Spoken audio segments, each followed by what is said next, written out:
Well, today I'm going to continue my series, The Path to Freedom. And if you've been following, we've addressed a couple other aspects of how do we get to freedom. Well, today we're going to talk about how to change our beliefs. And we're changing our beliefs because I believe that our beliefs are the foundation of everything we experience. So the question I would ask you is, who are you? Who are you? When you really come down to it and you go, who are you? Or you go to your partner, you say, who are you? You go to your children, who are you? And when you really get to the answer, you are what you believe about yourself. Do you get that? That you are a portrait, and the portrait that's there is simply what you believe your portrait should be. What type of person you are. You believe whether you are abundant. You believe whether you are healthy. You believe whether it's easy to be in relationship. You believe that you deserve to be wealthy. You deserve to be healthy. You deserve to be joy-filled. You see, our life becomes what we believe about ourselves. And when we grasp that our beliefs are the filter through which we see life, through which the camera of life sees our lives, and we witness life, and we experience life, we now understand that the key thing is, what are those beliefs that are creating our life? Did we choose them? And if we didn't choose them, how can we change them to be what we want? That's the key. So I think the first thing I want to do is to define for you what I believe beliefs are. Our beliefs are our thoughts, words, actions, and feelings aligned toward a specific result, held persistently and consistently, either consciously or unconsciously. Do you notice that? There are those patterns of thought that are beneath the conscious mind and the subconscious mind where they're automatically thought.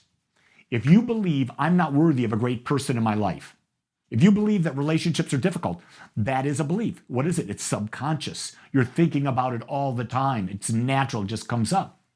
So what do I have to do to change that? I believe that the easiest way to change a belief is to simply create a new one.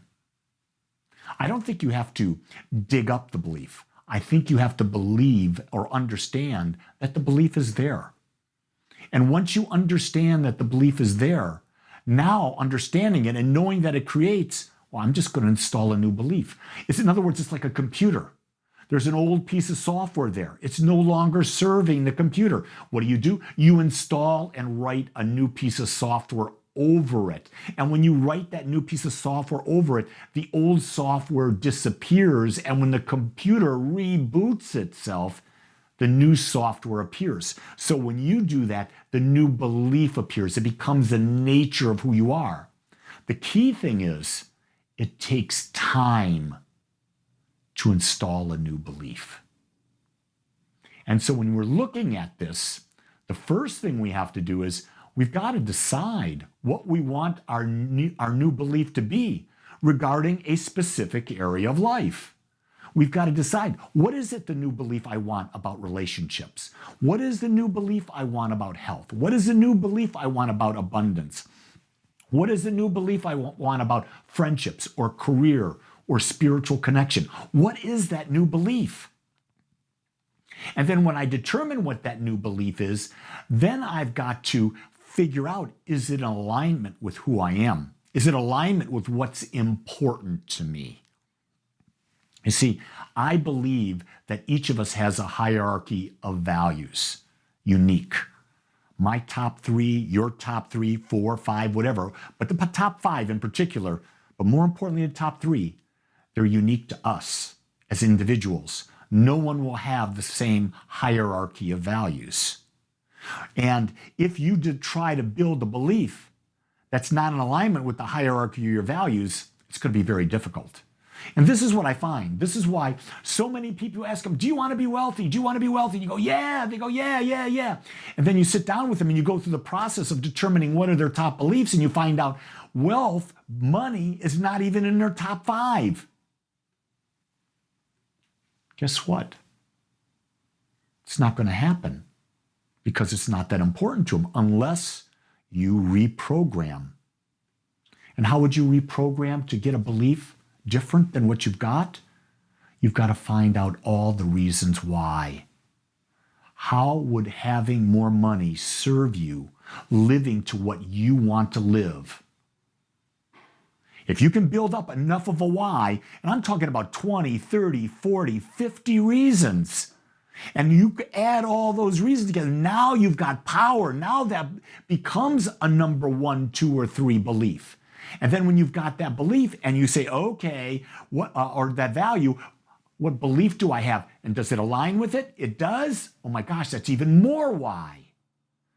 And see, now that you've determined that, now we can work on changing that belief. You see, we consciously then begin to direct our thoughts, direct our words, direct our feelings and our actions to be in alignment with the new belief. Everything we start doing from this moment forward is now in alignment with the new belief. So if I'm developing a belief that relationships are easy, then my thoughts, words, feelings, and actions must be in alignment with that. And what I do that by repeating that over and over, keeping those aligned toward that idea that relationships are easy, relationships are easy, relationships are easy. Eventually, it goes into my subconscious mind, and it is a belief, and my relationships are easy. And as you continue to build it, you'll notice that your relationships become easier. But if you're one of these individuals, which most people are, and you talk about relationships are hard, look at what happened to me in the past. The second you go there, you're digging up the seed of relationships are easy. You're not allowing the belief, as if it was concrete, you are not allowing the concrete to harden. Every time you think something contrary, the belief doesn't get the opportunity. You're putting more water into the concrete. You're not allowing it to set. The idea is you must persistently and consistently focus on the directed thoughts, words, actions, and feelings that you desire to have. Once it's implanted and it goes into the subconscious mind, then the demonstration fully takes place. Now, it doesn't mean that there won't be things coming around that challenge that belief, but if it's ingrained, you'll come back to it pretty easily. Here's another little trick about building a new belief. I believe that if you simply pause before doing anything and see if you're in alignment with your belief, you'll have a better chance of success. If you feel emotion coming up as you're about to respond to someone that you're in relationship with, pause. Will this cause separation?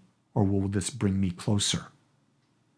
You see, one of the greatest practical spiritual tools that I've come up with is the pause. It's more powerful because it's an interrupt. It's an interrupt of a pattern interrupt, which stops us from repeating the record, repeating the tape over and over and over again. It allows us to make a new choice. It allows us to be aware. It allows us to be conscious.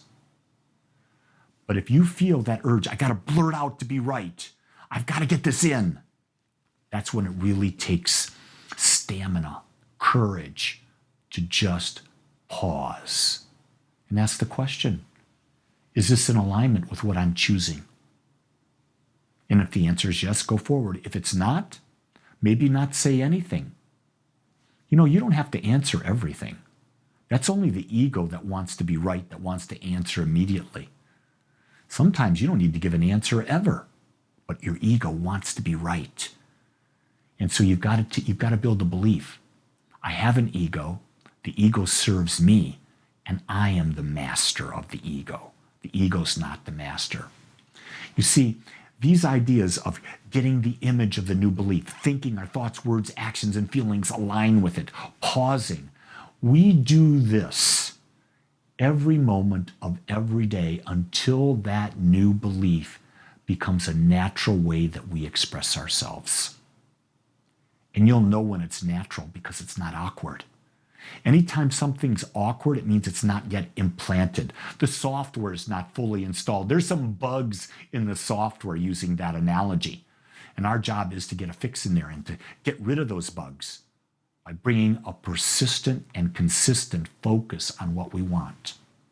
And you see, we will know when our new belief is fully integrated, when our life fully demonstrates that belief. So for example, if I look at my abundance consciousness, the abundance that my wife and I have in our life, it's my belief. Definitely, there's no question. If I want more now, I've got to change that belief. The question I got to ask is, do I want more? And if I have more, how will that serve my other beliefs that are higher on my hierarchy of beliefs? Or will it take away? Will I have to do more, which allows me less time to do what I want to do? You see, that's where you've got to go. You've got to find that balance so that you don't deny yourself that which you really love to do. So I want to say this. This idea of belief, it's not something new. It's been around for thousands and thousands and thousands of years. I think the greatest 8 words that were ever spoken were the words of the master teacher Jesus when he said this: "It is done unto you as you believe." Period. Not when the cows come home, not when the stars go down, not when this. It is done unto you as you believe. He gave us the key to the creative process. Our job is to not understand it. Our job is to prove it through using it. You have the power. It's always been within you, and you've been using it from the time you were born. Now, today, you can make a conscious choice of how you use that power. I believe that you can do it if you take the first step.